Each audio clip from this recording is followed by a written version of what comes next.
And indeed, it is a restart. And not only that, they've switched positions. So right now, we have Light at the bottom right. He is the orange Terran. And starting, I should say, respawning at the upper left, it is our blue Protoss, known as Argo. And you know what? I'm starting to think that's exactly what Argo realized. It's like, hey, there's a proxy factory here that I'm not ready to deal with. Let's do a restart. That's fair. I don't know if that actually is going to happen, but something I did notice, they did not use the resume from replay feature. I'm not sure why not, but I guess the game wasn't too far in, so it's not going to make a huge difference. Regardless, we could definitely still see Light go for that proxy because Argo, he doesn't really have any way of knowing that it's coming towards him. So it would actually be really surprising that if Light doesn't indeed go for that proxy factory. So we have restarted, and the big question, will both players go for the exact same build orders that they tried to start with in that last momentary game? No. Certainly Light is walling in as he did last game, so far we're staying on course.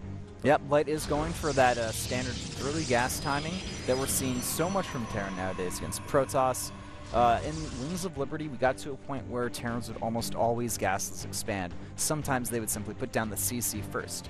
However, in Heart of the Swarm, the Stargate tech with the Oracle, it's become so much more dangerous to do those kind of expansions that you really have to essentially go for the earlier gas. And also, with the early Widow Mines, with the faster medevacs, with their speed boost ability as well, it becomes, you know, a lot more tantalizing to go for that early starport play. Now, the SCV is hanging out here at the expansion. It's a little bit higher up. It's one notch further than it was in the last game. I don't know. We'll see if he's going to build it there. That's not the same location that he would have built at the last match, or last portion of the match, I should say. But indeed he is. So, okay. Proxy factory again, and this time becoming a little more daring in the location of that factory. Yeah, it's actually kind of funny that he decided to build it farther away and close to this game, because where he's building it right now is actually a lot more standard for if you're going to proxy on this map against a Protoss player with that factory. And the farther away one, I guess, is just a little bit safer, you could say. And we do have an early expansion along with a mothership core from Argo, so he's not going to go for the early Stargate play. He could put it down, but that would be pretty risky going for it without getting any additional support units. 6 probes mining on gas right now, which Light has spotted. Perhaps give him a little bit of an idea as to what Argo is going to do. And a starport as well, proxied, as you mentioned, that we would most likely see. And indeed, there it is, Stargate on the way for Argo, meanwhile. It's actually kind of interesting that he's going for a Stargate after to expand here. Generally what we'll do is, you know, we'll see, you know, the expansion come up after the Stargate, after, maybe sometimes a little bit before the Oracle, but the Stargate will almost always go up first before the expansion. So seeing that, I guess Argo, he just wants to play a little bit more greedy, and I think he's not afraid of doing that because, you know, it's just a show match.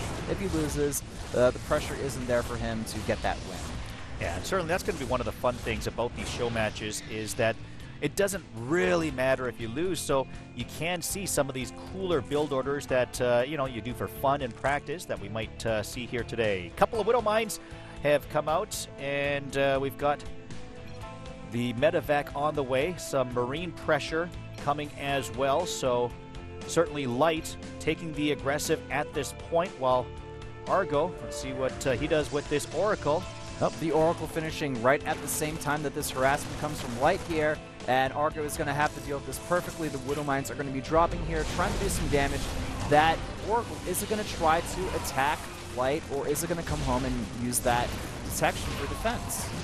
And so far, able to defend it. There is a Widow Mine in the main base there of Argo, and here's the Oracle.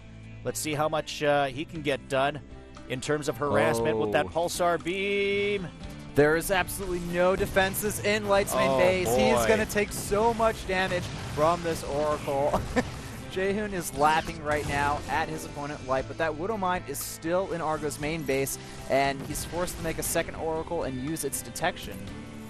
Yeah, there's no robotics facility at all. There is nothing at all to defend against this Oracle. And there is the detection ability from the second Oracle as the Stalkers are able to take it out, give the advantage right now to Argo. Wow, 11 kills on that Oracle, completely worth it. Now we're seeing Light's buildings flying back to his main base.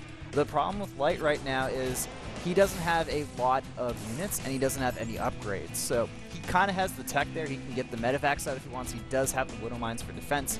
But I have a feeling that we're going to see Argo go for a very strong push with a multiple amount of gateways and those Stargate units, and just kind of go for one big attack on Light's natural. And Light way behind in supply right now. 56-31 in Argo's favor. And adding insult to injury, the factory and the starport unable to produce right now as they take that long, shameful flight back to the base after not being able to do what it was meant to do. Oh, the Oracle, even though it had the detection, it just flew a little bit too close to that Widow Mine, and although the Widow Mine did die, it did its job and still killed off that Oracle, which I think that may prompt Argo to not actually be able to kill his opponent, but he's still going to be in a very strong position, and Light definitely is on the ropes right now. Light backed into his main base. He's got nothing but Marines and a medevac to deal with. And let's see if he's able to hold this off. He's got about 3 SEVs trying to repair that barracks, which is under fire right now. Pulsar being used right by the Oracle. Second Oracle comes in as the first one is taken out. Yeah, this Oracle, it's going to be able to do enough damage now. There's no Marines left. And up to there. This is going to be it, as there is the GG, and it is Argo that takes set number 2 for the people who don't understand StarCraft too well, as they are out to a 2-0 lead, putting CJ Stars in a must-win situation. For a team that doesn't understand StarCraft too well, they're certainly performing a lot better than they sound. And a team of nothing but Protoss. Once again, it's a team that would have been easier to prepare for, as you knew what your opponent was going to be in terms of his race, so everyone equally could have practiced. But as mentioned, part of this might not be as cutthroat for victory as it can be, because it is just a special. It doesn't necessarily count for anything. So